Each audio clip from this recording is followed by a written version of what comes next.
Oh my goodness, what is going on, my big old dumpy daddies? This is the voicemail dump truck for your Thursday, May 25th, 2023. My name is Jeff Baclar. Today, I'm joined by some veteran daddies and zaddies and one soon to be. Please say hello to our usual dump mate, Mr. Jeff Grubb. How are you, Jeff Grubb? I am doing fantastic. Thanks for having me, Baclar. I appreciate it.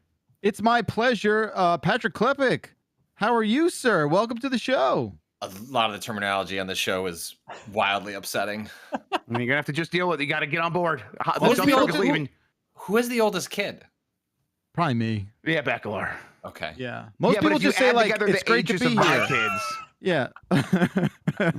Yeah. Just so you know, but maybe Ben Hansen will have a better response to being introed on the program. What's up, Ben Hansen? Hey, every term you use, I'm really comfortable with. I love it. Just keep it flying, Baclar. You're doing great. You're doing great. Also, what I really want to know is, and by the way, Jan Ochoa running the ones and twos here. Ben Hansen, how are you doing? Because you're not yet a daddy.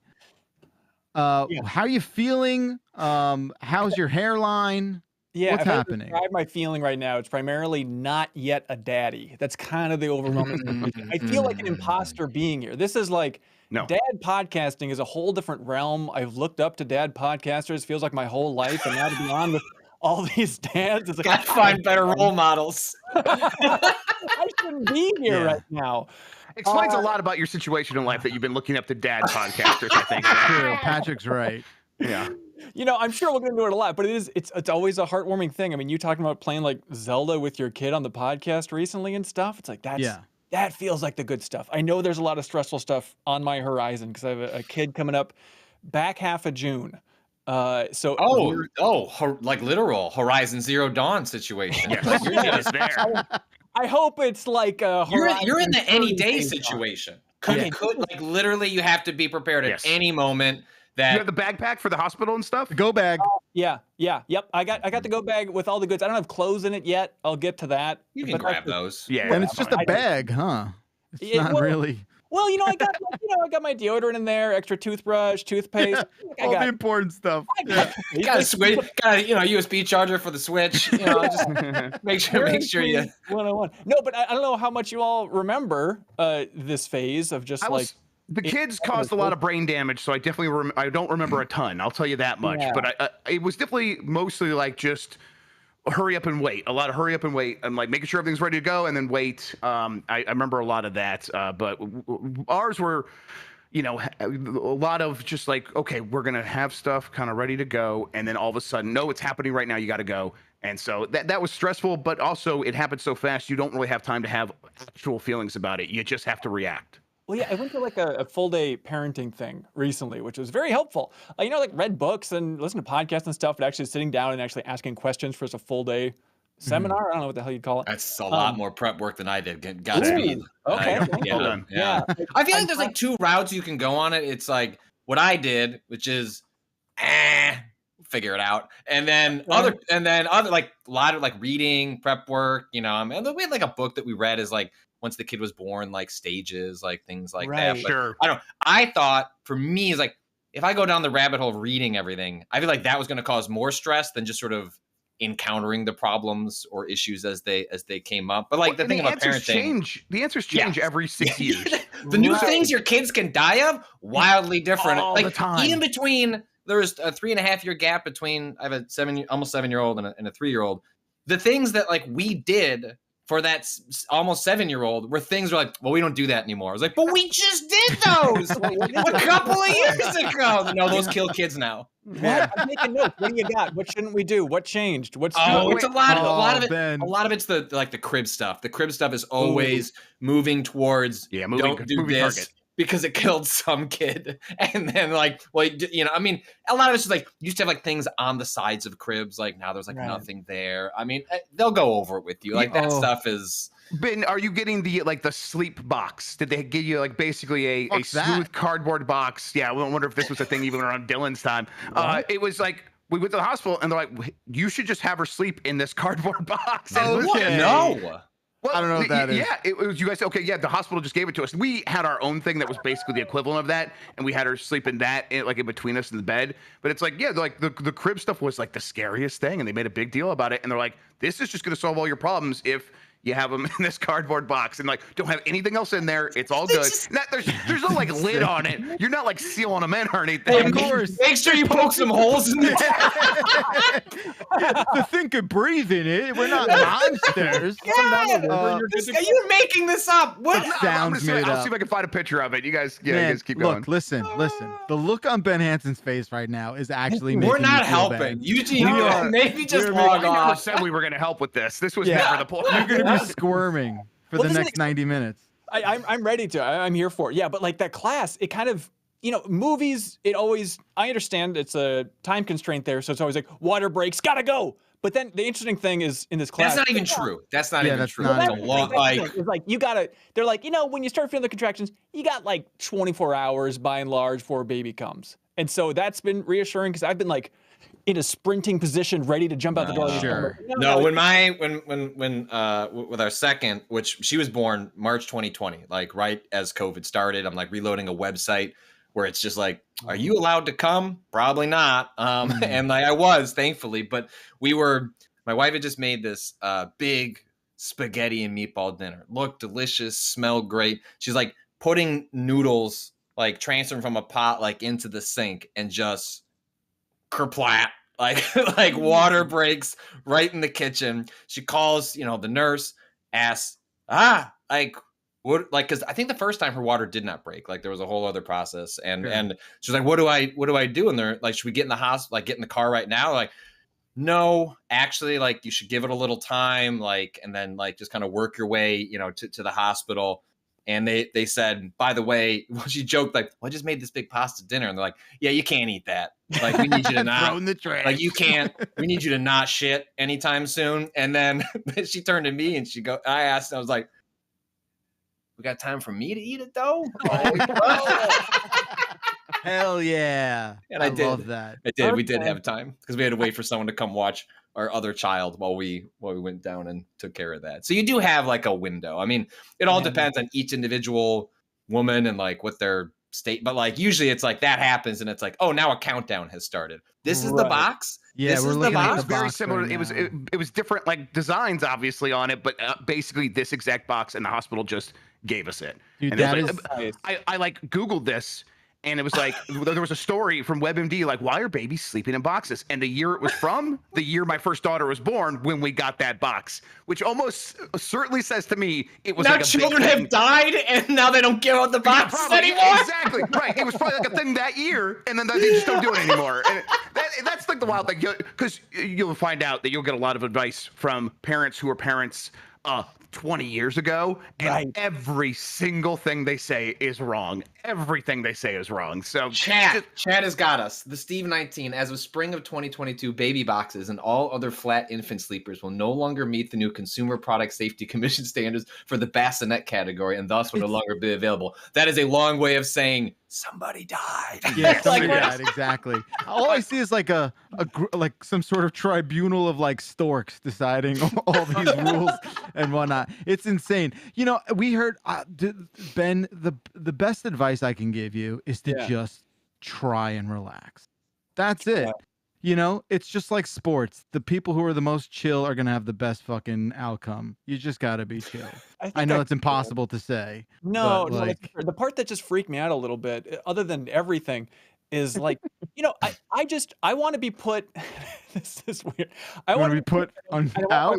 No. Well, that's interesting. I just want my wife to be put on a friendly assembly line. Just like, I don't want to have to think. I don't want to make decisions. Just like, hey, doctors, nurses, whatever works best, go for. But then the thing that freaked me out about it is like in the class, they're like, okay, now a lot of nurses aren't going to do this, but this actually will help in a big way. So make sure you ask about this and make sure you push a little bit more, even if they say no. And just like that personal variety where it comes down to like a nurse's experience or personality. It's like, isn't there just like a set standard for how this should You'll probably be like, most likely none of that comes up. You know what I mean? Like you will probably be in good hands, and they'll ask a couple of preferences of, like, do you want to be involved in the the actual like birth, like towards the end stages, there are some choices you can make on choose your own adventure category. That stuff is something you're like legit worried about. Like that's the stuff where you get a midwife, a doula, someone that advocates on that behalf. They're really good at that. That's their entire job. So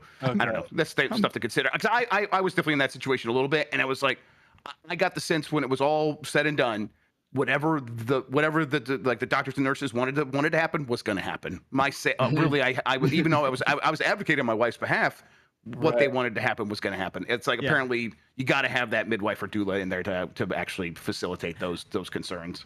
I feel like I'm biting my tongue with everything. I'm just because what are you gonna do? All you're gonna do is fucking freak Ben out, No, I'm not. You're right. There's so much out of your control. Like you gotta just show up if you're there. Yeah, just be there. And it's literally showing up is like 99% of what you're about to go through, and pretty much everything after it. Yeah, pay the hospital bill. Like you take care of that, and everything else is on her. But don't negotiate and argue. And, can the doula do that part? Can they negotiate with the straight up? company? Like go as long as you can without paying it too. I'm not joking about that. And actually like tell them no, I don't want to pay this, and see what you can get, dude. Medical bills negotiable. What are you talking about? Just give me a number and I'll pay. I don't want to have to go in there. You guys want to how many numbers was don't do that. How many numbers was in your figure for the hospital bill? Because I specifically got the ours was not that bad. Yeah, ours was like $250 when we were all said and done. I guess if you get a number $250. Yeah, that's it. Really? Yes, really. That's unbelievable. I was paying a lot in premiums though, so don't worry. I got it on the other side. That's how I got the rent. So it's like it's a lot.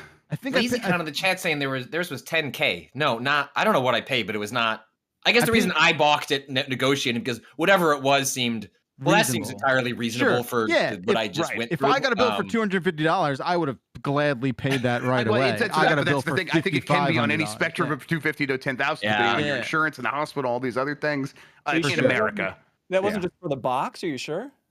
Okay, you're right. We might have skipped out on paying the hospital. What's that box made of? Oh my god! It's just cardboard, but it's Nintendo cardboard, so it's that premium stuff. The funny thing about childbirth and that whole sort of experience is like you've got a lot of people coming in and out of that room, and like the range of like emotional integrity and like a sort of understanding of what's going on is so wildly different from one person to the next. Where like one person's like, I do 11 of these a day. I don't give a fuck. One other person's like, oh, I'm terrified. I'm going to be a brand new father. Then there's the poor mother who's like going through this traumatic biological event. It's like insane. And then, it's just, it'll be a blur. You'll be fine. It'll be a blur. A friend of mine, he just had a kid, and he was just trying to emphasize like, it's a lot more intense and scary. Like it's a beautiful thing, well, but bodies are horrifying is what the takeaway is. Yeah. I mean, it's just tough because you're a passenger and there's nothing you can do. But I'll say trust your instincts. That's what what Patrick was saying. Like, that'll be fine. What that really means is, trust your instincts. The stuff that you probably feel is right actually probably is the right thing to do most of the time. And that's true for years. Like for years. If you feel like something's going to be best for the kid, it's probably because it is. Okay. And then you get to where you are at where I am, and you go to like a second grade talent show, and you're just like, are we all just silently agreeing that we're just not going to laugh at these people?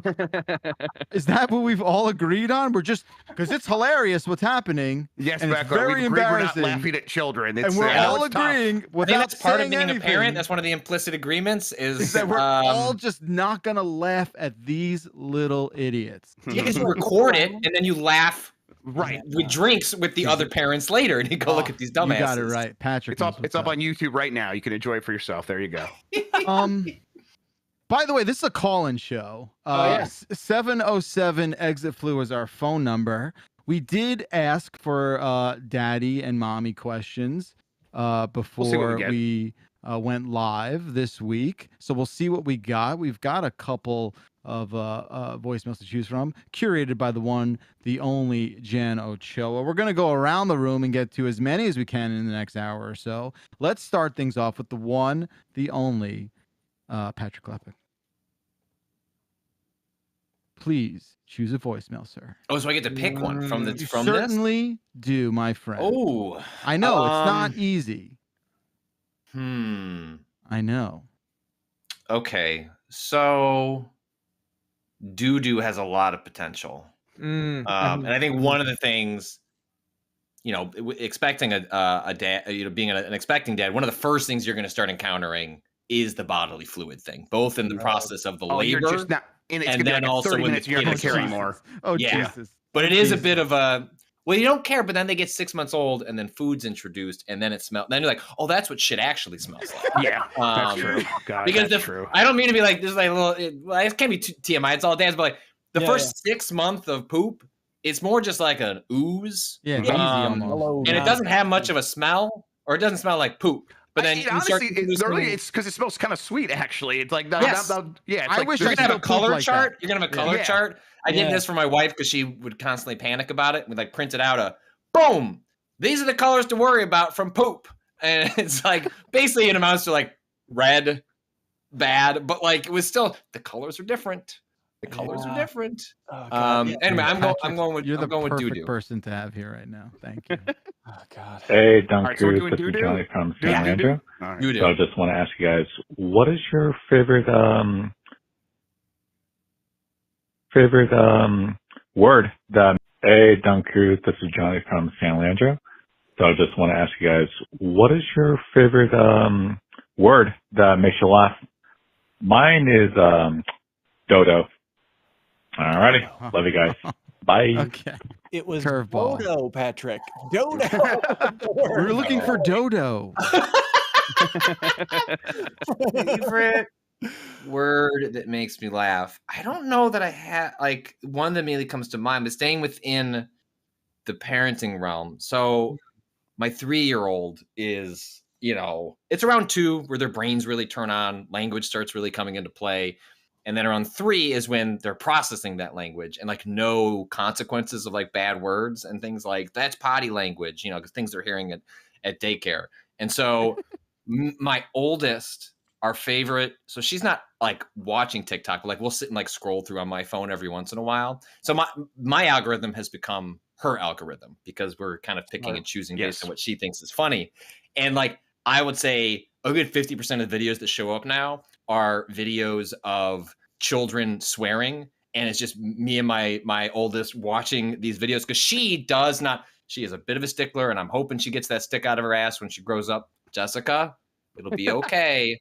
Don't need to be a narc all the time. But in our house, our swear jar is for the adults. It is not for the children. And so she's excited when we swear because she can put, then I have to put money in the jar that she can use to buy the dreaded Robux. And so for me, my favorite thing is to hear my 3-year-old swear or like swear adjacent. Like it's not even a specific word. It is just that category of does not understand language, but knows enough to memorize words and sometimes know they're wrong. Yeah. Throw them out. She came up to me this morning, dead in the eyes, 6:45. Daddy, I hate you. And just starts giggling. Like she doesn't even know what I was like, what? She's like, I hate you. And I'm like, thanks. How That's how cold. do you not laugh at all this stuff? You do. Oh, Dude, that's how you lean into the sadness. When your 3-year-old tells you they hate you, you just start laughing. But that's the thing. Like I laugh every time I'm slightly uncomfortable. I laugh waking up, going to sleep. I laugh all the time. And so I have to discipline a kid at some point and like keep a straight face. I know it's going to be a nightmare. You're going to be mad. Trust me, you'll be mad enough not to be. You'll find it. Like the things that are genuinely funny, even if they're doing something that is inappropriate, like. Sometimes it's just like a parent's got to pick like if you think you're gonna laugh, like hand that one off to the other one. I gotta just work through this, and hopefully mom's got this. Or I can have like a cool old Dracula cape that I can just raise up over my mouth every once in a while when I feel it coming on. I think it's a good dad. I don't know. Yeah, you'll be the cool dad. That's what you're describing there. All right. The cool one on the block. It takes a while. Yeah, go ahead. Go ahead, Beth. No, it's you, Beckler. Go ahead. It takes a while for like them to understand the sort of like gravity of the things that come out of their mouths too. So it's not like, I can't, I mean, look, like now I'm at the situation where for the last, I'd say month, he found out what fuck is, right? And he's like been holding on to it where he's like, is it funk? Like he's just slow playing it because he just wants to pick the right time to admit to me that he will say fuck. Okay, like he did this with shit too, but we're so nonchalant with shit that like it's just, you and me both. Yeah, our house is like the FX network over here. Yeah, absolutely. Look, as long as you say it with the right context, I'm not going to be mad. I'm like, just don't use words against people. That's the rule. Don't say it in school, and don't say it in use school. Don't use it to hurt someone's feelings. That's completely different. You could say any word if you're trying to hurt somebody, then you're in trouble. But if you're just saying a word, shit. Okay. Fine, okay, yeah, whatever. Yeah, cool. Let's get you to the shitter. It's funny. It's funny too. It's hitting all the.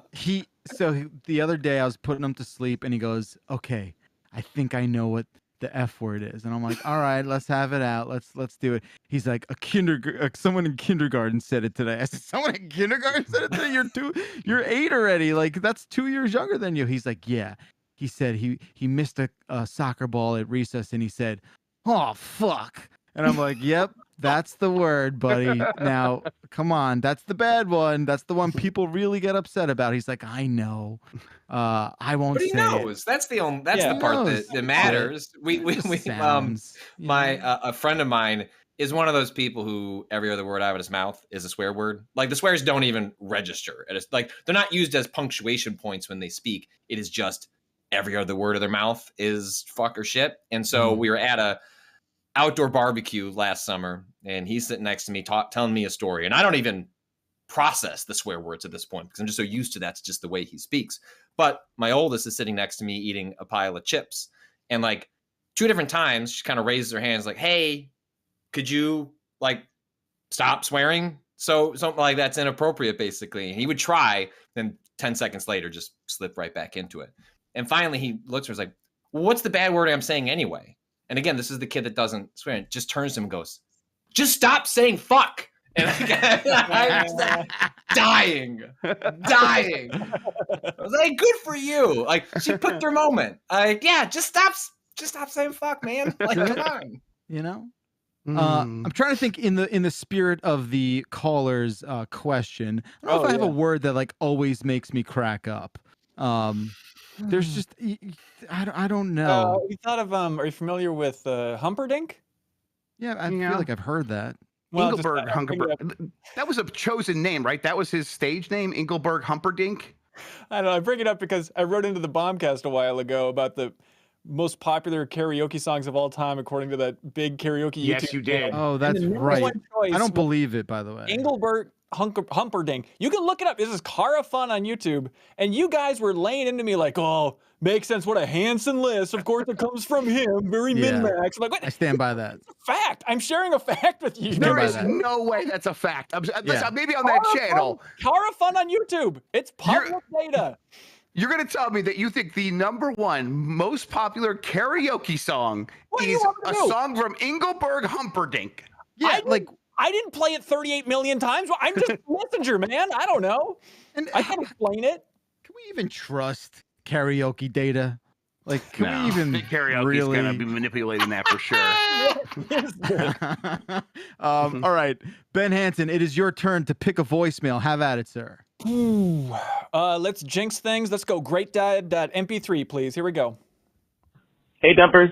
Is there any advice that we can give to Ben and other soon-to-be dads out there? I'm a dad to 7 and 4-year-old girls, and some advice I have, especially for the first few months, is you and your wife should make sure to find time for each other and to focus on your relationship. Having a kid is incredibly stressful and can lead to relationship issues, so focusing on each other at times can be incredibly helpful. Go on dates while the grandparents babysit for a couple hours. Ben, you're going to be a great dad, and congratulations to you and your wife. Also, Spencer fucking sucks. Waterloo forever. Okay. Nice. Thank you, caller. Real quick, during these calls, my daughter keeps yelling down because she can't remember what American Girl dolls are called. I have to keep yelling, American Girl dolls. I just wish she's got one. There you go. So that's why I'm every 10 seconds it's happening over here. I think I'm fine with it. It's fun. I think that was that was very special advice. I think that's important. I think being a parent is obviously an incredibly selfless thing, but it doesn't have to like make you a shell of a person, right? Like I think it's completely reasonable to take care of yourself or find the time. Obviously, like the balance of that is temporarily distorted, but yeah, I stand behind that. I think like he was born in April, and like we found a time to like get away for a weekend by like June. I think we had figured out a way to. Again, it's all going to be different, and not everyone has the support team of an extended family. Right? Do you have family in the area? So it's like because it's like how soon are you going to feel comfortable with a babysitter, right? Yeah. You know, or if you do you have a close family or close friend that you would feel the one thing you're gonna discover is like early on, and there is this window to take advantage where like, you're gonna be like, I mean, there are tensions. It's gonna be more, your wife than it is gonna be like yourself, because they're actually birthing this child. But during those first couple of months, they don't do anything. Yeah. They just sleep forever. And great. So like, those are windows where like we would, even we've been very lucky to have a support system and people to help us out. But even those times where we weren't ready to leave them with anyone, like take them places. Like I watched 2016 was when my oldest was born. It's like we would take her to the bar to watch the World Series when the Cubs won. And it's like, one, really take your kids to noisy places. Really noisy places. Do not turn down the volume in your house. Like keep the door open, like to reasonable degrees, right? But like this whole notion of like the kids asleep, silence is golden, is a fucking lie. The best thing you can do is get your kids used to noise, because they will learn to sleep better, like when they're younger and they get older. And so my kids would always come with us to noisy places and would get used to being able to sleep like underneath the table and like things like that. And it sounds wild, but this is all going to make a lot more sense when like you've been home for a week. It's like, I got to go to lunch. Well, the kid's sleeping. The kid can sleep under the fucking table. Yeah. Like that's just what they do now. You're so right, Patrick. They are not on the ground. He's like in the carrier. Like they're going to be in the carrier. Well, they're not on the ground, like in between your legs or something like that. Ben's face, he's like, what? You're just letting your kid curl up on the ground? No. In the carrier, on the ground, underneath the table. It's all good. Like a board box or anything crazy like that. It was science. It's totally true. They are just another like piece of luggage for a while, where you're just like, I just gotta bring this with me. Like I'm gonna be here at the thing. But you're right. Like I lived in Hoboken for the first 3 years of my kid's life, and like we brought them everywhere. We were just like, this is easy. There's like stroller parking. Like it was fine. Again, your mileage may vary there, but like they are luggage for a while. So what changes? I don't get it. Well, they just become awake more, and they become more active. they have demands and questions over what you do. And they start crawling too. Yeah, like as soon as they start moving, it's all changes. Because they just lay there. Like I played. My first daughter was born right when Breath of the Wild. And like Nintendo sent me a Switch and stuff early, and so she's like a month old. I got it, and she just laid on my tummy, and I played 150 hours of Breath of the Wild, and it was no problem at all. And then she started moving, and it's like, oh, she's gonna get in everything. And she was like, even that stuff. I had the second one, and I learned, but the first one was relatively good on that stuff. The second one, still to this day, is just getting in everything. As soon as they could start moving, it's like you got to keep more of an eye on them. You got to like actually paying more attention to them. But otherwise, it's like they're just sleeping. They are just a bundle of molecules that are like expanding at a rate. But that's all they're doing. It's just growing. That's all they're doing for those first few months. They easily could spend another couple weeks in the oven. You know what I mean? Like we should look into that evolution we should is start such figuring out that science that like the vagina couldn't handle like a 14-month thing. It could have cooked for way longer. I'm telling you, this is absolute. They could have cooked way longer. Well, listen, the vagina's not. We're dads, but that's not our area of expertise. Well, other than put it back in for a couple more months. That tells my wife. It's just that like the body just forces it out at some because like any longer it won't be able to pass through. So it just has to come out. But yes, like Bloodborne came out the week before my son was born. And like I remember playing so much of that game because so much downtime. So that probably brings you a bit of relief and joy. But just know that like there is a substantial amount of downtime that you have coming your way. Yeah. So we got to have 2 months off from mid-max stuff. I'm checking out for 2 months of paternity leave. Very excited about it. But is that weird feeling of like, wait, am I going to be playing more video games in this time? Is it just going to be a lot? Yes. Of probably You will be. Okay. Yeah, I don't think you're going to feel like a really long game you've wanted to play. Like I burned through I beat The Witcher 3, did like both DLCs during that like stretch of paternity leave I had with my oldest, because it was just like the only, like, again, mileage may vary, like situations are different, but like there's not much I can do to help my wife in this, especially the first couple of weeks. Like the kids are just still so attached, literally physically and then like emotionally. Sure, and it's like the best you can do is like, well, she wants to take a nap, so I'm going to take the kid and I'm going to hold them, and then I'm going to play a video game or watch a movie. Like if you got a movie queue, like get that set up. Like noises don't bother them. Like none of that is like any consideration. And like they're just sitting and sleeping, pooping and peeing, and then time marches forward. That seems great. I love it. Yeah, it was great. I like that. I like that. Here, as they get more older and the problems get deeper, it's like you get a little bit better at handling them, and that's true for the kids too. Like as they get older and the problems get deeper, they get a little bit better at handling some problems. It's just a slow, painful process there, where there's like so much is gonna go wrong, but you just kind of keep rolling with it.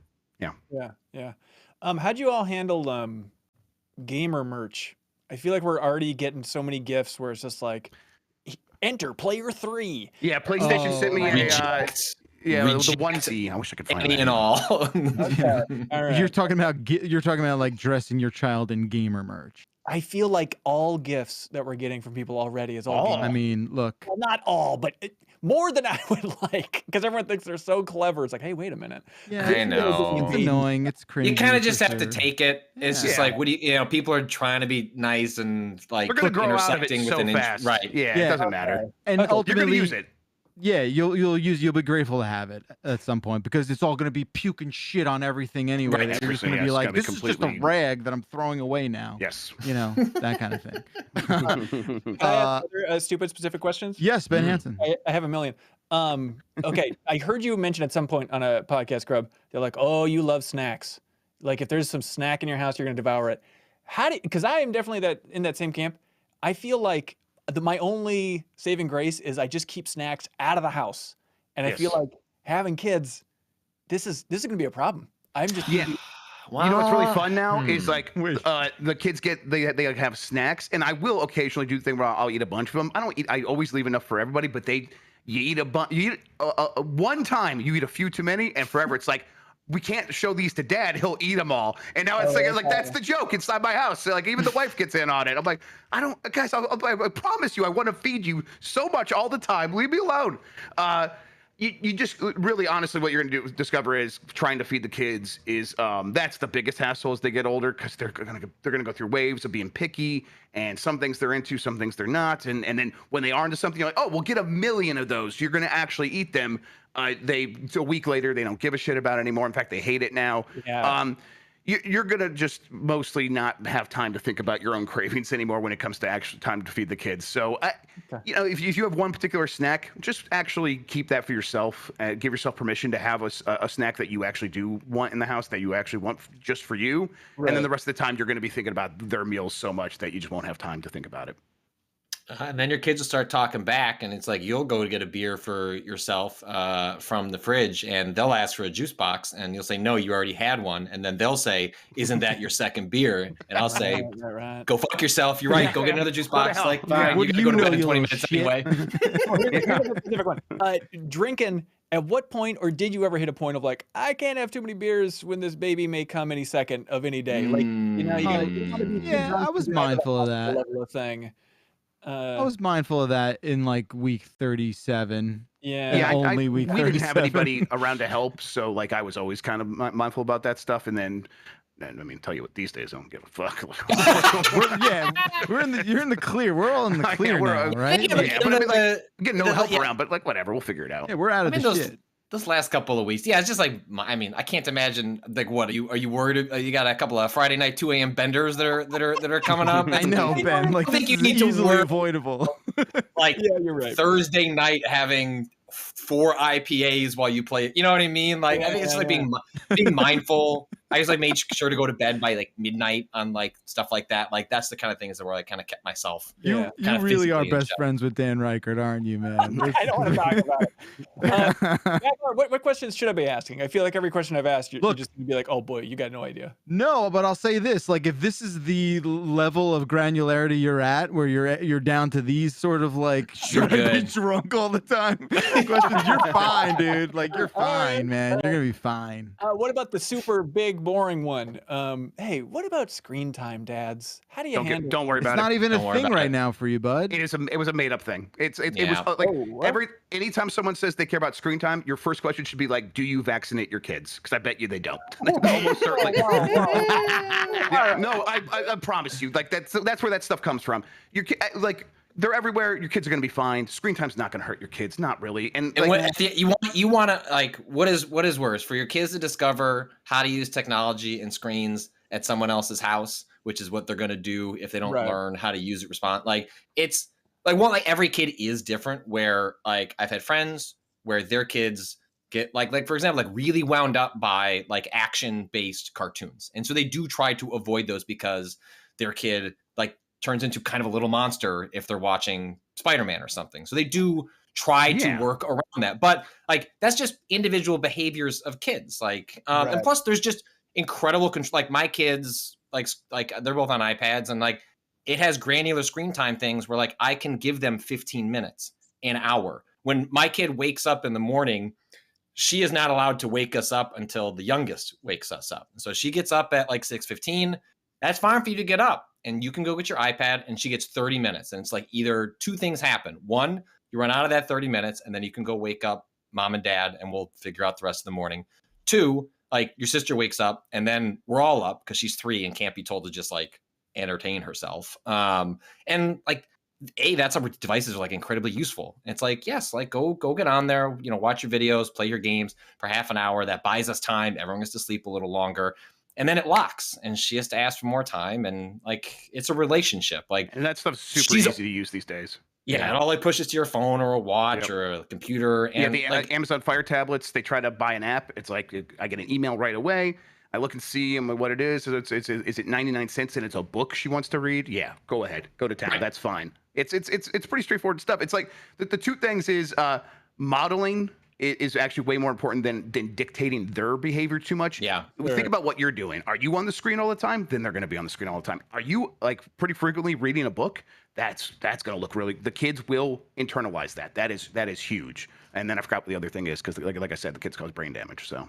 Oh God. Plus, the screen time thing is not really going to be a thing with you for a while anyway. I mean, you got a bit of runway ahead of you there. I don't claim to be any sort of like stickler with any of this stuff. The only thing that we sort of like made an effort to do is to like kind of avoid that stuff when we go out to dinner. That's like the only thing that I've actually made a concerted effort to not do, because when I go out with, and again, we only have one, so we're sort of like this little 3-unit crew, and we like to just be in the moment with each other. So when we go out to dinner, we make sure that like we're all engaged in conversation and like having a good time like that. Again, I see that obviously when you go out, you see kids all on their iPad and stuff.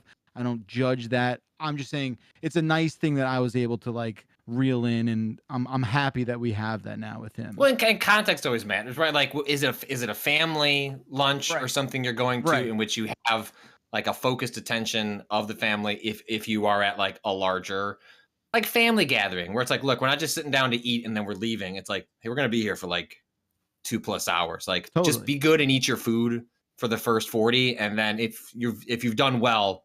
Okay, go take the iPad and go sit in the corner because you don't want to sit. You don't want to sit and listen to my cousins anyway. Like, right. And there's apps where it's like, oh, they could spend 1 million hours on this, like the PBS Kids apps. So those things, like just they can. That's the other thing is like it's not just screen time. It's like what is on that screen. Like content does matter. My kid will do that where it's like, all right, you got half an hour to watch your YouTube Kids videos, and it's like, all right, well, we're done with the tablet, but maybe I do have like 15 more minutes of something to do in the kitchen. And she's like, what can I do? What some education? So she knows that like what to ask me, and she knows what's going to get me to say yes. Is like, well, can I do the reading app? And it's like, yes, of course. Like, you're going to sit and identify a bunch of vowels and whatever. And it's like, that's good. Like that's stuff we do at night on paper anyway. If you want to do it now as a digital worksheet, like Godspeed. Yeah, yep, exactly. Smart. Just teach your kid Sudoku as early as possible. That's all. Okay, great, can do. Yeah, we're gonna have a Sudoku-based economy here pretty soon, Ben. So you wanna get out ahead of that. I'm gonna make the right preparations. Okay, Jeff Grubb, it is your turn. Yeah, let's go with I was gonna go dad bod. Let's just do it. Okay. Hi, this is Blake from Indiana. I'll probably never be a dad because I don't like kids that much. But I was wondering, fair. What's it like having a dad bod? Thanks. What are you trying to say? Okay. Yeah, that it does assume a great deal. Dad bod and proud over here, absolutely. I'm running twice a week, doing hits. Let's go. Nice. I'm gonna be playing hockey 3 times this week. Okay, 3 times. That should kill a man my age. It's great. It's wonderful. All of the every time I go on TikTok for too long, eventually I'll have some pretty lady tell me how much she loves dad bods, and I'm like, okay, now I know it's time to get off of TikTok. That's the time. Like, getting catered to a little bit too much. So it's wonderful. And I'm asking for the group and for everybody watching listening, how would you define a dad bod? If you had a lineup, how could you point to the dad bod? It's just someone who's like 45. Like it's 45-year-old body. It's just anyone who's 45. It doesn't matter if they're a parent or not. Like, it's just, are you 45? Definitely cannot see any abdomen muscles, no ab muscles. No definition. 100%. Yeah. I think belly is a huge component of it. Like, but you look like you could probably do that. You look like you've been picking up kids, though, pretty much constantly as well. So you got a little bit of arms. Yeah, like that's Grub, don't sell yourself short there, Grub. Okay, we've gotten to hang out a lot. You got it going on, buddy. Thank you very much. Listen, I'm owning the dad bod 100%. I got the gut and everything. Yeah. There's a negative connotation associated with dad bod. And you do not. You are again. You gotta like talk to these TikTok girls. I'll send them your way. You're gonna be fine. Trust Don't me. send any TikTok girls my way, you demon. You gotta meet these girls. Grub going to the club like, I got my TikTok girls. We going out. I know he can't drink anymore. He's waiting for that kid to pop, but like I'm ready to go out. Let's fucking go. My dad bod click. Ready to hit it. 5. Oh shit! All right, I hope that answers your question, caller. I would say is I think the dad bod kind of aesthetic comes out of, I think, in the most positive sense, like a broader acceptance that like bodies change over time, and like that should be accepted. Probably we have gone too far in the accepting dad bod realm, like, and not talking as much about like how like women's bodies especially change, especially after having like multiple like pregnancies, and like, why do you have to pee every 10 minutes? I was like, why the fuck do you think I have to pee every 10 minutes? You know what came out of there? That's fair. True. We'll pull over. We'll go to the bathroom. Yeah, like men don't even deserve dad bod as a woman. No, that's what I mean. This is Seth Rogen, Judd Apatow, like doing all of this cultural work to make this seem like that's big Apatow. Getting in the way. Oh man, it's true. You're 100% right. All right, friends. I'll pick the next one. I feel like I'm walking into a trap with this. Let's go. But whatever. That's the kind of show it is. Let's do mastersplinter.mp3. Oh, interesting. Hello, this is George from Florida. Speaking of fathers, I would like to reiterate that Master Splinter is in fact the father of the Teenage Mutant Ninja Turtles. Mr. Bacalar, you should be ashamed of yourself. Look. All right, so to give a little history for our fellow dads and dads to be here. Jeff Bacalar has stated vehemently that the Splinter is not the father of the Teenage Mutant Ninja Turtles. Not he's even like hesitant to give him father figure. No. I gave him father figure for sure. Listen, I'm here with George. I think George is absolutely right. He's their daddy, and we got to respect that. Was that Mike Minotti, by the way? I mean, who could say? It sounded like George from Florida to me, but I do not like how fucking like surgically pinned Minotti has it for me. Like I am just like strike right at Bacalar from Satellite Minotti. Good for you, man. Mr. Bacalar. He didn't Why even do you hate try non-traditional families? That's what he said last time. That's right. He didn't even try to disguise his voice this time. That was just like plain I think old we just Mitch. very familiar with George from Florida at this point. That's all. Yeah, that's all that is. Yeah. Oh boy. Yeah, look, like he's absolutely their father figure. But he's just not their. He's not. And I guess they're not. They're like, I guess, his adopted kids, right? He's like, their dad. He's their dad. Oh, I'm sorry. You stop at father figure, motherfucker. Not a step further. I think the reaction that came out of my mouth at the was problematic. in the heat of the moment. No, it was. I mean, we're talking about a rat being the dad of 4 mutant turtles. We're not exactly having a lot of people identify with that rat. Yeah, I just like it was just funny to me the context of the story that we were saying, and I said what I said, and I don't take it back at all, not for a second. Wow. Here to there, George. That was content. Okay, that was content, ladies and gentlemen. Get used to it. All right, chat. It's your turn to choose a voicemail, and I'm not canceled. Shut the fuck up. And the next person. That's what people who aren't canceled are constantly saying. Yes. Okay. World Dude said 9/10ths.mp3. Hey, dumpers. This is Jesse from Seattle. Is it kind of screwed up that gas always costs something and 9/10 of a cent, and we just all act like that's normal?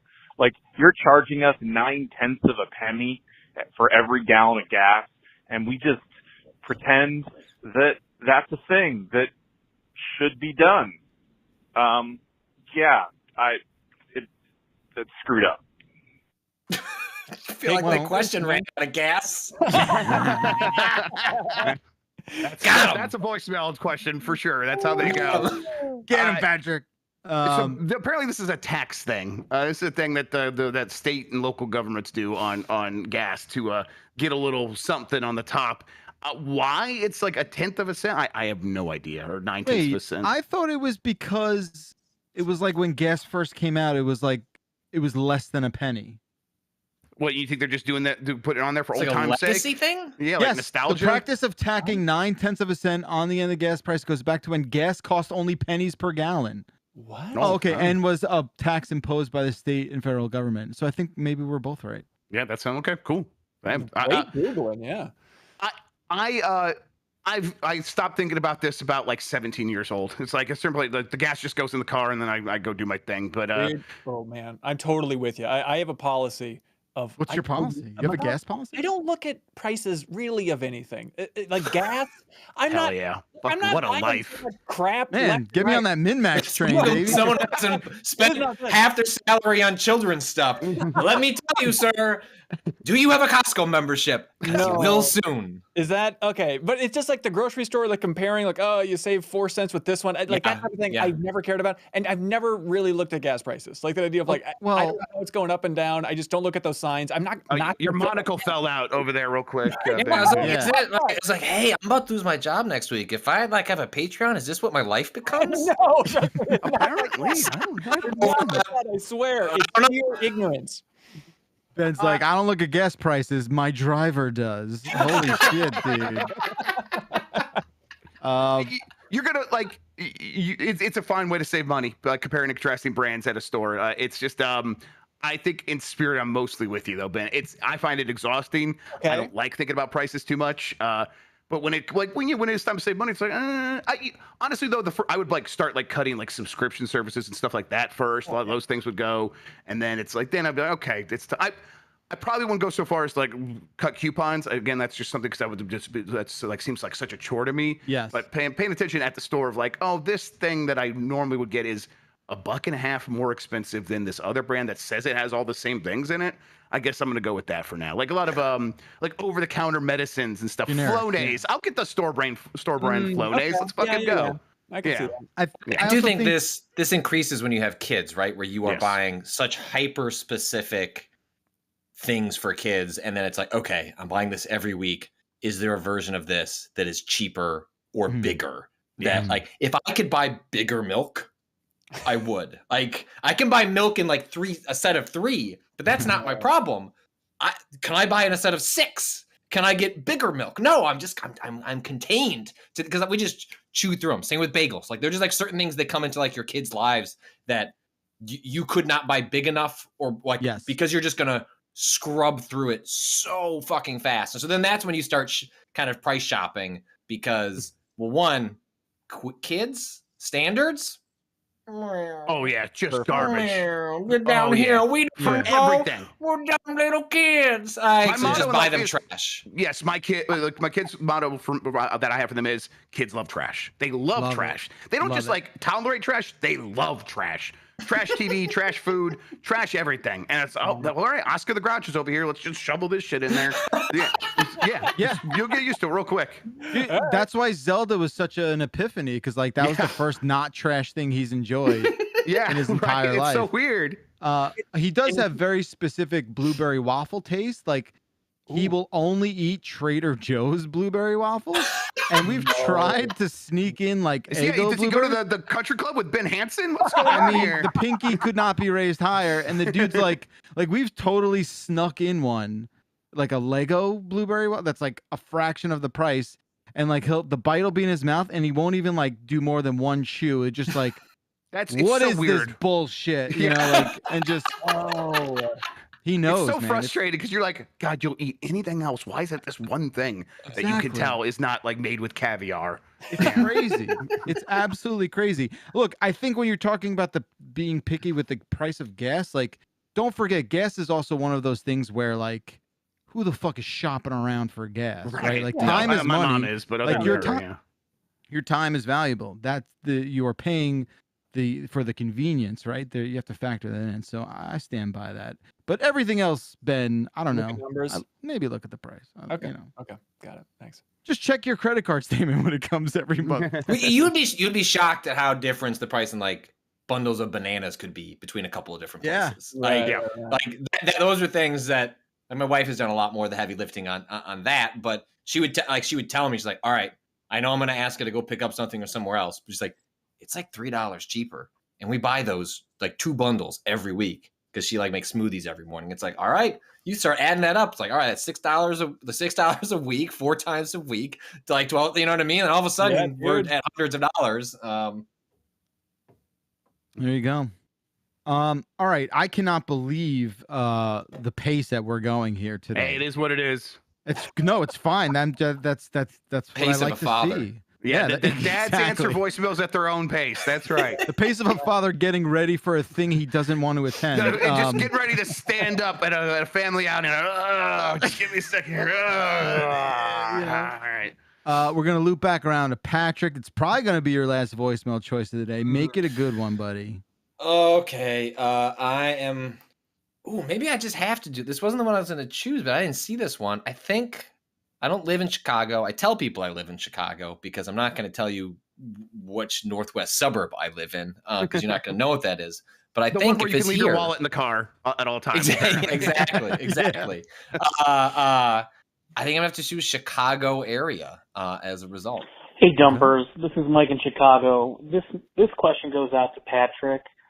Since he's from the Chicago area and Father's Day is approaching, I want you to decide of these 4 iconic Chicago sandwiches, which one you would choose, and I want you to choose the best version of the one you've ever had. I'll give you the option of an Italian beef, a Polish, a Jibarito, and a Chicago dog. You can pick either depression or regular or drive through the garden. Thanks. All right, Patrick, what the hell did he just say? Can we repeat the options one more time? Is that possible? Hey, Dumper, sandwiches, which one you would choose, and I want you to choose the best version of the one you've ever had.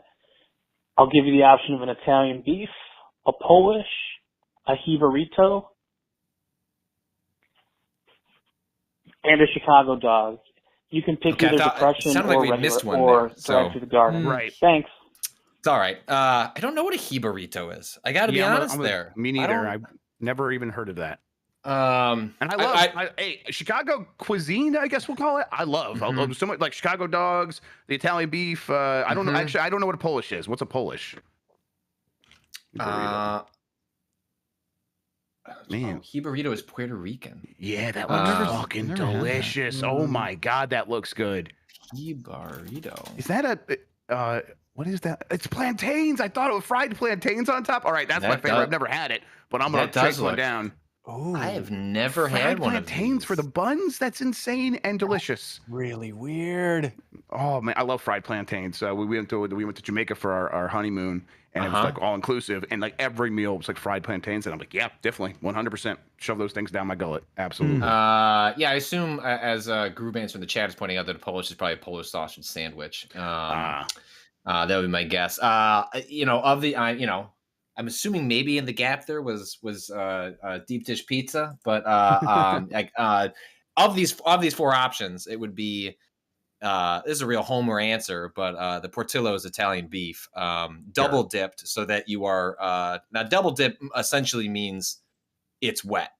You have now turned this bread into a half liquid, and it must be consumed. Once you start eating, you have to finish it. There is no setting it down and then, because if you're setting it down, you're getting up and then washing your hands and starting over. And even if you return to it, it may have disintegrated in the process. It is though you have put it into a vat of like slowly deteriorating acid. It needs that external pressure of your hands to be like recognized still as food. As soon as you set it down, it becomes trash instantaneously. Yes, and like there is part of what I like about the answer to the Italian beef, and specifically the one from Portillo's, is like one is also very traditional to, let's say you want like the Italian beef experience, but it's too hearty, it's too much. Well, you can at many places, I don't know if you can do this at Portillo's, but you can just buy dipped bread. So you can get the juices, the feeling of the Italian beef, but it's just the bread. And it'll be like the essence of beef. Yeah. Yes, it'll be cut up into like little portions. You'll get a fork, you can get cheese on it, and it just will not have the Italian beef part. It's awesome. Like it's a really great appetizer. Part of the reason, and then I get the bonus off of this, is that at Portillo's they have a wonderful chocolate cake, incredible milkshakes. They serve booze, and so it's like you can get like some really terrific big beers and some amazing frosted mugs. Like you don't have to leave. You're here. Portillo's has everything that you need, and they also serve food that your children can eat. So that is where I go with that. But as a backstop, I'm just going to assume that they were meant to say deep dish pizza. If you were ever in the Chicagoland area, everyone always asks, like, I want to get deep dish pizza. What should I get? And you have your like standard answers, Giordano's, Lou Malnati's. Those are the ones. Those are the chains. They're fine. If that's all you can get access to, Godspeed. You'll have an experience with a deep dish pizza. But Pequod's is far and away the best deep dish pizza you can get in the Chicago area. There is one downtown, a little on the outskirts. I think it's off the Cumberland stop on the Blue Line, and then there's another one in Morton Grove, I think is the one that's in the suburbs. It started there and I think moved to the city. And Pequod's makes their deep dish pizza, and they bake Parmesan into the crust, and it lines like the baking sheet that they put it into the to get cooked with. It is spectacular. It is some of the best pizza I have ever had. Pequods, Pequods? Yes, correct. Okay. Correct. Right before you said that, someone said he's going to say Pequods. So yeah. See, but it's like one of those, like, if you know, you know. Yeah, and I've never like, heard of it. So but that sounds fantastic. That sounds real good. All I have to add to this conversation is I love the bear. Yeah, that's the bear. The bear is it's Mr. Beef, right? Like I think is where they shoot those. There's one. Yep. If you go into if you like 90 is like one of the main freeways that goes into the city, and like where it drops off, like right if you were to keep taking it, you could go to the Bean, you could go to Soldier Field, you could go to the museums, and like just off the left when you like get into the city is where they shoot the exteriors for for that show. Yeah, Chicago's a city that like I feel like I should be more fluent with. You know, it's an underrated city. Yes. It's wildly misrepresented in video games.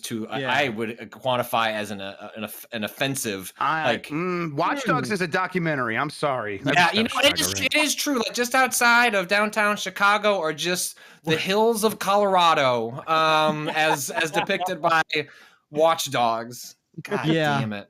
Was it Need for Speed? I love Chicago. Was that there too? The most recent one did they didn't call it Chicago though, right? It was Lake called City or something, I think. Yeah. That's right. Yes, that's right.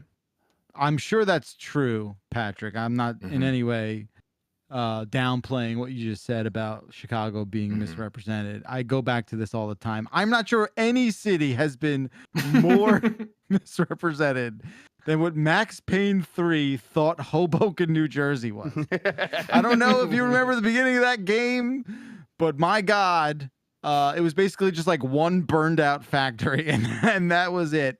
I'll never forgive you, Max Payne 3. I'll say that the Crow got Detroit exactly right. That's where I'm from. Crow, 100%. We were all like, fire it up, Devil's Night, let's go. Yeah. Hell yeah. All right, Ben, your turn, my friend. Choose your last voicemail. Yeah, these all seem good. I am intrigued by Send Me Over the Edge. Okay. Hey, Dumpers. It's Ricardo from Chicago. I have a 1.5-year-old. He's about to turn 2, and we're starting potty training, and I am terrified. I mean, I've changed poop, I've changed pee. It has not fazed me, but something about seeing the little turd in the little bowl, I feel like that's what's finally going to send me over the edge. Any tips? Also, Patrick, I just want to say, I really hope that my kid gets that heavy Chicago accent like you got. We live in the western suburbs. And man, I'm really pushing for it. I don't have it as thick, but I really hope he picks it up. All right. Thanks, y'all. Well, hopefully, they say roof a certain way. As people always point out to me. That's Midwest. That's Midwest for sure. The thing about potty training, I don't know what the two of your experiences with that, Ben, is that if you send your kid to daycare, which is what most people do, they do most of the heavy lifting on that front. Really? I didn't send my kids to daycare. I had no idea. I assumed they would have to. Well, kids copy what they see, right? God, and that makes so much sense. Yeah. So what we found with both of our kids, it's like my oldest went to daycare like after 3 months, and then my youngest went to daycare. Well, it took a year because she was born during COVID, and we were waited until my mom could get her first vaccine shot before we sent her to take her for the first time. But both kids, we were involved. Oh, there's a little bit of, I assume a potty trained individual present. At least I assume. And the daycare does a lot of the work just by virtue of being around other kids. So kids want to emulate what they see around them, whether it is their parents, whether it is their friends, or it is the kids at their daycare. And that is where, like, when they come home, like, I actually they will be better potty trained at school. We call it school because my oldest goes to school and my youngest wants to pretend she goes to school, so we call it daycare school. Like they'll slip up when they come home because they're out of the context of like being emulated and wanting to do what their friends are doing. And then they'll go to school and like, oh yeah, no accidents today. It's like, no accidents today. Like we had like 3 of them at home as soon because they're just like time to piss my pants when I go party, let's go. In no way would I ever take credit for my kid getting potty trained because I had not the slightest bit to do with it. That kid one day was just like, I'm good to go. And I mean, it was, when I describe it to people, like, it was the easiest thing. I'm such a piece of shit for even like mentioning it because I feel like one day it's just going to bite me in the ass. But he's like 8 now and he's done. He's fine. Like, it's crazy. I didn't do anything. I didn't do anything, Ben. He just came home one day and he was done. I know it's atypical because usually there's accidents. Right. Okay, listen to this. Now he's never pissed in his bed once. My kid has only puked once. Oh, well, we puke enough that we to make our kids feel better about it. We crown a vomit queen. Oh my God. I think my youngest was the most recent one who got sick. It's just a way of like making them feel less bad about what is a very gross process. She finished getting sick and she's like got her head on the toilet and like part of her hair is like dripped into the actual toilet itself. She's like, yep. And she's 3. Am I the vomit queen now? It's like, yeah, kiddo. Yeah, you are. You're good. That's sweet. Yeah. So is it just biology? That's all that's going on there, Backler? No secrets, no secret training. No, it's all it's super. It's atypical. luck, man. Like, it's luck and like. I'll take credit for it, but I didn't earn a morsel of it. Like it's just dumb luck. Like it was remarkably good at that. Yeah. Potty training the girls was some of the roughest stuff for me because that was you're trying to like teach them like, okay, just got to pay attention constantly. So it was I would wait for a long weekend and I would just be with them constantly. Be like, all right, you have to go potty. You have to go potty. And this is what I was told what to do. And this did is you like, do the I know some people did the trick of if your kids are having trouble because the whole thing is like, are they feeling the sensation? Yes. Right, and it can be difficult when they're wearing a pull-up or underwear to like actually feel the sensation of having to go because they don't notice it until it actually happens. So sometimes people would just like, all right, it's a naked weekend, or at least they don't wear underwear or diapers, so that like when it happens, like they feel it immediately. There's no way for nothing is soaking up what occurred. It's just like you're playing with your toys and go, oh shit, I just peed on the ground. What we did. That's what we did. That's what it was. It was naked weekend, and because it was you're trying to amplify those sensations and make you really pay attention because the diaper was that sense of security that they would have for so long. So you had to take that away, and you're just every 30 seconds you got to go potty, you got to go potty, you got to go potty, and you know, God, now screen time comes in sometimes because what we do with I remember my oldest because she was having a little trouble, just like sitting long enough. Peeing is easy. Pee you get over really fast. Pooping is harder. Like pooping's harder. My oldest, when she would hide, and like, where did Jessica go? I was like, oh, she shit her pants because she would be like hiding behind a chair or something and like embarrassed because she knows she went to she had an accident. I was like, did you poop your pants? Like, yeah. Mm-hmm. And so sometimes we would have her sit down with like a snack that would take a long time to eat or like an iPad, and it's like, all right, you can watch a couple of videos because I need you to just pee comes out right away. When you gotta pee, we're going to town. Sometimes you gotta poo. You gotta work. You gotta work for it. You gotta earn a little bit, and they gotta realize that it can. What's over in 30 seconds might not be the whole totality of the experience. Yep, I would give her a tablet. She'd sit there for 5 minutes. You don't want her sitting there too long, but about 5 minutes, she'd sit there and really try. And it was the first time we tried with the older one, it didn't take, and I was like, okay, we're gonna have to try this again later. And eventually, the second time around, it was much easier. But with the younger one, she was about to start preschool, and you can't go to this preschool without being potty trained. So it's like, all right, we got to make this happen. I think most places are at 3 years old. They start setting kind of soft caps on. Yes, that's what it was. Hey, it was like yes, accidents are okay, but they kind of need to know exactly. And it's routine. Like she would have an accident, and I'd have to stop in the middle of my day from work and go to there and change her and stuff. Yeah, and it's like, okay, yep, and whatever. It's all stuff that like. It happens, and it's just so normal that you don't even think about it anymore. You're like, yeah, that's just she shit her pants. I got to get my car and go change her pants. Like, let's go. Yeah, that's totally. These are the things that become normal. Yeah, as the new normal. Blinking. We all been there. Who's been shit on? All of us. Yeah, exactly. So you're going to see the poop in the toilet, and they're going to be so excited that you're going to be excited. So don't worry about seeing that color. It is. That's huge. You're tiny. Look at that shit. How'd you do that? The size of you. Where was that? Yeah, the pride factor is awesome. Yes. Because also you want them to be excited. So totally. You end up contributing to a feedback loop of like that's so much piss. Yeah, piss.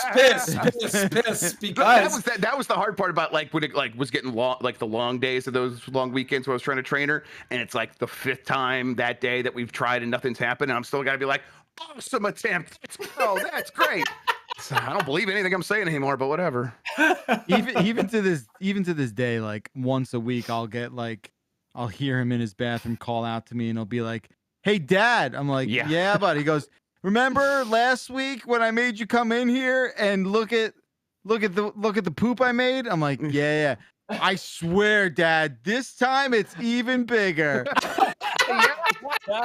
And I'm like, all right. And sure enough, it's fucking, it's clear in the water like an iceberg. So good for him is all I have to say. Guys, this is weird. This is a weird thing. And is it tough not to just talk about this all the time? I mean, you're on podcasts almost all day, every day here. And it's like, hey, talk about Sony's financials, but all you want to talk about is just weird poop stuff that you're dealing with on a minute-to-minute basis when you're not podcasting? Again, it's so normal that it's like that it doesn't feel like I have to talk about all the time, but I think I do talk about it pretty frequently. Yeah, I think it comes in there. Yeah, it comes in there. And it's also different. I don't talk about it like basically at all on the podcast I do because no one else has kids. It's like, who wants to just listen to me tell stories about my kids? And I was like, there's a reason other than the framing of what we're doing with this conversation, but that like you want to tell stories around people who have been through literally the same shit because it's fun because you all have your own war stories of like what you dealt with or what was easy for you, what was hard for you. So in some ways, it's kind of a relief because I'm always thinking about my kids. So then when I go on my podcast, like nobody wants, unless I've got a particularly good story, like my oldest doing like the end of her first grade, they did a project that was, and she teased me. She's like, "Oh, you're going to really like the project I made." And the project was about like helpers in the community and like kind of like what you find aspirational. We're talking like firemen, police officers. We're doing all the propaganda. You got to get over it. Like you just got to move past it. That's just what elementary school is going to be like. Heroes. Yeah. I'm not canceling my child because of Sky. But she's like, "Oh, you're gonna think it's really funny." So I go in and I knew what she was because she'd been laying the groundwork for this one. And she takes me over, holds my hand. We go up to the little project and I look at it. And I wish I had it. It's upstairs. But it's like. My favorite helper in the community is gamers. And I would like to be a gamer when I grow up. Gamers teach other people how to play. If they don't know how to play, gamers help them. Wow. And I had to go into the teachers like, I swear to God, I'm a reporter that has a legitimate job. I don't think she believed me. Respect for the gamers. Dude, that is for the gamers. Oh my God, that's so awesome. Grub, remember what Dylan said when we were he said a lot of shit back. You got to be more specific. No, when he was like he was playing Roblox and he like called his buddies on the phone. Right. Yeah, we were just sitting there, like we're sitting on the couch, me, Dan Reichert, his dad, Jeff Bacalar, and he calls up his friend, turns on Roblox, takes over the TV, this little 8-year-old monster, just takes over the TV, starts playing Roblox on the TV, calls his friend, he's like, "Yeah, I'm just sitting here with 3 bad YouTubers." Like, Are you sure you're not dead? I think that burn might have just you to the core. We were just like, what do we do? I think we have to retire. We have to go live in the woods now. The 3 of us like fell over. We just could not handle. The opposite of that is my oldest. She was home from school early for something, and I was putting something together for Waypoint, rest in peace. And I had taken a YouTube thumbnail that I was using for something, and she goes, and my face was on it, with the fucking goofy ass thumbnails you have to do for SEO. And she's like, is that a YouTube video? I was like, yeah. You're on YouTube? I'm like, yeah, I guess in a manner of speaking. She's like, are you famous? You're famous? I'm like, yeah. Yeah, Kayla, I'm famous. Hell yeah. I'm not one of those 3 sad sack of shit YouTubers with the Roblox kid. Dude, it was like, it took a good 30 seconds for any of us to talk to each other. Oh, yeah, we were done. Like, I was cooked. Absolutely retire in that moment. And he was just like, you could tell he was like, yep, got him. Yep, there they are. No, chat's asking me if I put him up to it. He did that on his own, and he knew what he was doing. Yes, I can tell he knew what he was doing too. He was just like, I'm about to smoke these fools. Yeah. It was incredible. I'm dealing with that, and I'm dealing with Marty getting mad because I'm sitting in his spot. Like, deal with that, Marty. I'm a human being. I get this part of the couch. You getting it in stereo there, man. I'm sorry, bud. It's all right. It's all good. It was a good time. All right. Was that your voicemail, Grub? I can't even keep track. That was Ben, I think. All right. Yeah. It's your turn to pick your last voicemail, bud. Yeah, I'll go with what up with Mike.mp3.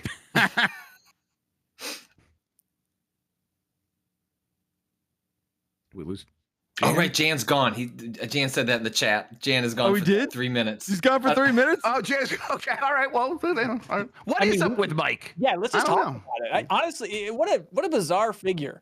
He's just slowly sneaking more and more into giant bomb stuff. I know when I did your Jeopardy thing, I kind of tried to unpack. Like, seriously, though, what's up with this guy? Where is he coming from? What does he do all day? I don't understand this man. He's from Poland, Ohio. It's made up. Yes, exactly. He went to Youngstown University. I'm sure that has a lot of mob ties. That's where a lot of mob activity was from Ohio. So, Yeah, probably smuggling some stuff. Probably guilty of a lot of crimes. No, he's a Disney adult, and I think that's all you really have to say. Yeah, he's a deceptively tall Disney adult with an amazing voice. Yeah. Yes. Like I've fallen in love with his voice in a way that I really can't describe. I think like it needs to be celebrated, even in ways that we're not currently doing. Like get this man a cartoon immediately, and I will watch that. He's a character, man, and he knows how to trap me. Few people do, but he knows how to lure me into his little honey trap there. And I like getting all sticky in those traps, man. That's what I like. Ooh, this just took a turn. Well, you know, it's all a beautiful good fun. thing. It's all good fun. Grubb, you know him pretty damn well. A scale of 1 to 10, how delighted is he by kind of the giant bomb aspect of his life these days? Oh yeah, he very much enjoys because like the community loves whenever someone from the outside comes in. They give us a hard time. Anyone from the outside, and he's especially good at like just coming in and like punching stuff up. So he really enjoys that stuff. So it's cool. Yeah. It's cool to see. I really liked having him on stuff. I think he's a good addition, and he is a good not antithesis because they have too many of the same sort of vibes, but they play him and Dan Riker play well for one another because they're both insane in just slightly different ways. Right. Like Mike is like literally afraid of apples, like literally real phobia of apples, and he doesn't like any fruit. And like I'm over that, but anytime someone else sees it, I'm like, oh yeah, that is pretty strange. Like yeah, that is a pretty crazy thing. Like if you were to hold up an apple to him, he would not. It wouldn't be funny. He would just get very mad, and everyone would be uncomfortable. It's okay. That's a fun thing to have to deal with. So is that why is that why your cruel community has an apple emoji with his face on it? Well, you can say cruel community, but that was totally a Jan Ochoa original right there. Yes, but that's exactly why. Yes. Do you think, like, by and large, on average, he has fewer apples in his inventory in Tears of the Kingdom because of this phobia? Do you think it extends that far? 100%. Yes, 100%. Apples in the game? I'm sure, like, if he stumbles across an apple and it like ends up in his inventory, he's not going to like quit the game. Disgusting. But he is not going out of his way to pick them up for sure. Yeah. That is bizarre. He says, no, I need those for easy health meals. Okay, he's reasonable, right? Yeah. I'll say he's grown a lot since I've known him too. So like that stuff is I guess it's kind of similar to Dan. Dan's grown somewhat, right? Would we give him credit for that back on? Of course not. Not at all. Come on. It's only backwards for that guy. Listen, every now and then we do voicemail dump truck. My wife's office is next door. We share a wall, and I get a message mid-show. And last time, I forgot, I got upset about what was it last time? It was something with Dan, I bet. I was upset with some food thing. Now I just get a message from her 30 minutes ago in all caps, what the fuck? Okay. And I just wrote back now, what? What's wrong? She goes, I heard you talking about my vagina. And then I wrote in all caps back to her, not your vaginas, all vaginas. Mm-hmm.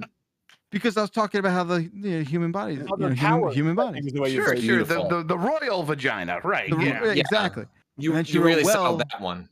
Yeah, she's like, well, you're only very familiar with my vagina, so clearly you're talking about that. LOL. And then I just haven't written back. So that's going to respond to you now saying now you're talking about my texts about my vagina on the podcast. Well, she went downstairs, so hopefully she can't audibly hear me anymore through the wall. That's going to solve all your problems there. That's the move. That's the kind of thin ice I'm constantly skating on, Ben Hansen. Pretty cool. That's how I live my life. I'm assuming it's not vagina doxing. That's not what that is. Voxing? Although I like vagina doxing. He's doxing that vagina. Yeah.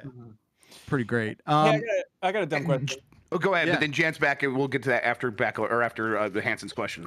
Okay. It's very dumb. What I've got a couple weeks in theory without a next layer of responsibility. What should I do? I'm not talking about like, hey, I want to go on a coke bender in Vegas or something. But like when you think back of like, oh, I wish I would have savored my time before the kid, as wonderful as kids are, by doing. Oh, dude, you're not gonna die.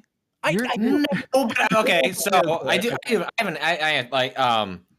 Look, I think society should reclaim all golf courses and distribute them to the public and build housing over them. We don't live in that society, and I fucking love to play golf. And so, I was gonna say, wow, that's and I get shit for not looking at gas prices, but this guy's out there playing golf. And I look, just whacking that little ball and sucking shit at it and drinking beers at 2 p.m. on a God, that Saturday. sounds like a good time. Yep. Yeah, Ain't party nothing with better. Patrick, man. But golf is like, I'm gonna be gone for bare minimum 4.5 hours. I'm going to be like, I've been like drinking for the afternoon. I'm gonna be tired. I probably want a nap. So we're looking at 4.5 hours to turn it into like a 6-7 hour adventure where I'm basically out of pocket.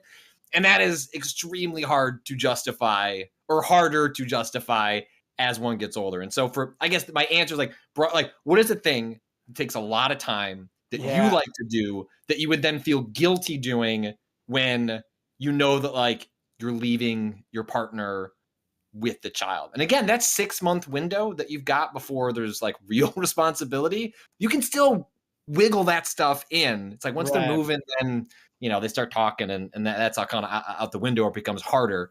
But that's kind of my advice. Like for me, it was golf, because that's just a half the day gone, totally self-indulgent sort of adventure.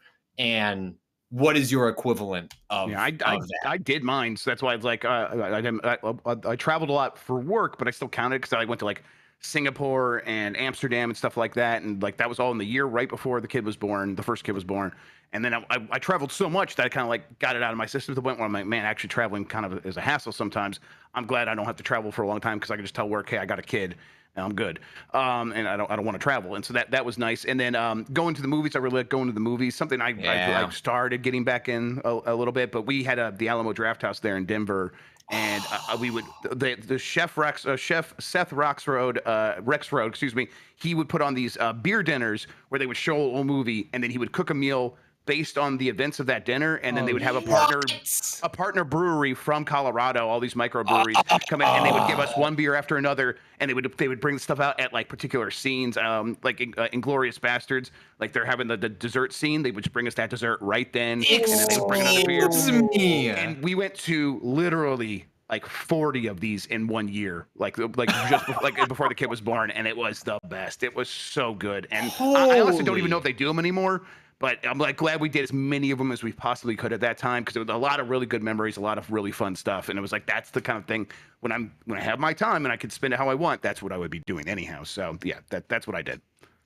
That's really good advice from the both of you, especially with Patrick, the idea of like a supremely unique event like that does monopolize so much of the day. It's kind of the perfect answer. I mean, I don't know. I guess, you hear that term baby moon thrown out a lot, where it's like, oh, it's your last sort of weekend away before. I mean, you're kind of in like the red zone there where you're maybe not, going to have that. But yeah, I think I also don't want you to think that like it's all over. Once you get out of what I like to call the shit, which is anywhere from 3 to 6 months after, I think things kind of loosen up a little bit. But again, I know this has been the theme of the show, but your mileage may vary for sure. The first 6 months, like I remember the when we were like not interviewing, but like you're trying to figure out your pediatrician. How do I pick out a pediatrician? Like if you don't, we were the oldest. We were some of the first of my friend group to have a kid, so we did not have the luxury of asking anybody, who is your pediatrician? Can we just go to them and then just not worry about it? So we were like, went around to a couple, and they do have these like intro seminars where you can like go, they'll talk to you, like you'll go with a bunch of families and you kind of get a sense of like the like personality of the pediatrician. We ended up picking our pediatrician because he like sat down and he like looks like me and the like 4 other families there. And he's like, here's my promise to you. 6 months. You just got to give me 6 months, and you got to give yourself 6 months. You get through that, we're good to go. And I think he concluded saying like, you'll be fucking good. And he swore. And I looked at my wife and I was like, that is our pediatrician. With me over as well, 100%. Swore me and said like, we're going to war together. Like, sign me up. All right. Cool. It's kind of right. Go. Yeah. Like, yeah, man, I'll never, the thing you'll remember for forever because I don't remember anything from like 0 to 3 months at all. But the thing you'll remember for the rest of your life is the first time your child sleeps like kind of through the night. Right. And when that happens, you just walk outside and you're just like, the days are this or you is what you life wake is. up normally. You know what I mean? Like maybe you got up at 2 in the morning and you had because you're gonna do the midnight feedings and things like that. That's normal.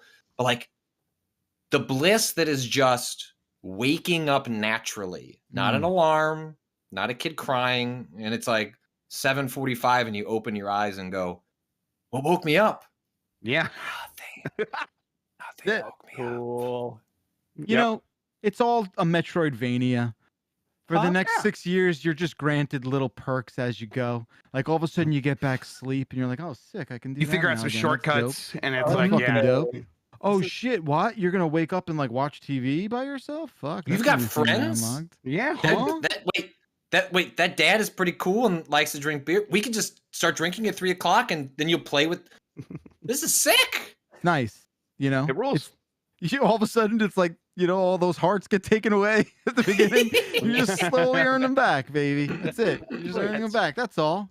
It's a re-roll, Thanks, one person did point out something that's like very practical advice that I don't know, it depends on your area, but if you are planning to send your kid to daycare, you cannot investigate that any sooner than there's not a soon enough period to do that because lots of places will have wait lists. Yeah. And so if you find a place that you are interested in and get committed to, well, one, don't get committed to it. Make sure you've got like a plan B and a plan C if that's the route you're going to go, because some places can be 6 to 9 months to get on a wait list. And some places you just be able to jump into. Like with my oldest, like when she was born, we couldn't get into the place that we had signed up for. And so we went to a plan B and it was fine. Like it worked itself out. But that is like one of those things where it's like, don't wait till the kid is like born or you're 4 months in and suddenly you got to figure out where they're going, because that can get sketch and like stressful really, really fast. Yeah, we're the luckiest people on earth because my sister runs a daycare. Shit! Okay. Well, my practical advice, blown up in my face. Patrick, for a while. It's amazing. That made me think is there a better name for a daycare place than just Plan B? Like, I just love how you put that out there. I could just imagine. Anyway, listen, I know this show kind of turned into a therapy session for you, Ben Hansen, but I'm very happy for you and your wife and what's happening. Congratulations. Thank you. We're not going to be able to get out of here unless we do this one about Mike. He'll never let me hear the end of it. That's right. Yeah. So what's up with Mike, and then we'll get out of here. Is that Got okay? it. Let's do it. Yep. Okay. Hey, y'all. John from Nashville. I was just curious, what's up with Mike? Where's he from? Why is he here? And can we keep him, please? Thank you. Bye. This is what we did, though. We answered that preemptively. I figured it out. Yeah. Right. We that used was Hansen calling context clues. in. Yeah, exactly. Yeah, exactly. Sorry for leaving that, guys. I should have let you know that was me. No, of course. So caller, just rewind the 11 minutes and you'll get your answer. In case you weren't paying attention. He's here because I need the help with like running Dan in the right direction and making sure he doesn't derail everything. That's pretty much why he's here. He's here because we need him and we love him.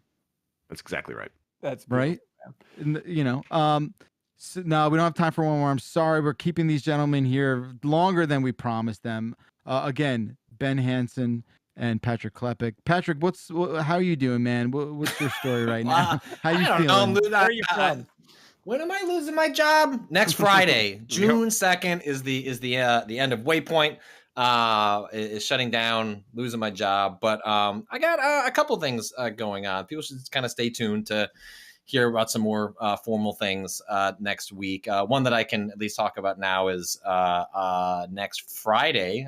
I guess I can say that publicly now. I'm going to be launching a Substack called Crossplay that I'm describing as a newsletter at the intersection of parenting and video games. And so it's going to be me dedicating a lot of my years of reporting and kind of combining that with my amateur parenting. And it's the kind of stories it's going to encompass are not just kids playing video games and what that means, but like, what does it mean to be a parent and have kids, and like, how does video games fit into your life? Sort of like, it's kind of like a broader, like, I have an interview set up with a developer next week that has been a single parent and has been raising that kid as a single parent throughout the entirety of their video game career.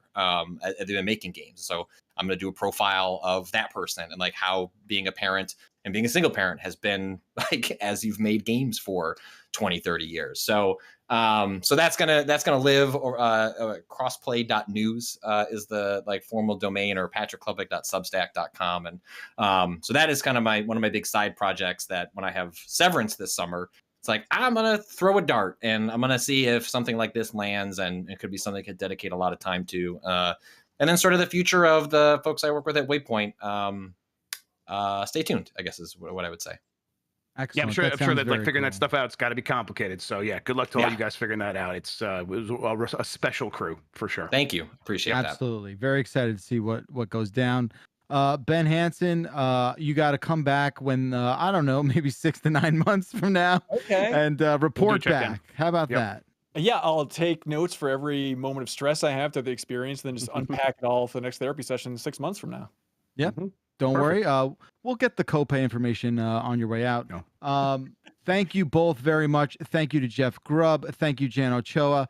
Thank you, callers. Thank you, chats. Appreciate everyone tuning in. 707 Exit Flu is the phone number. We'll be back next week with a brand new show. Until then, my friends, bye-bye.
Guys, thank you so much. Thanks, boys. Yeah, go ahead and raid Grub.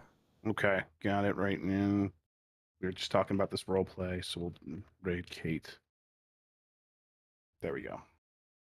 All right, good guys, man. 7-6. Yeah, that was a lot of fun. That was a special episode. I hope.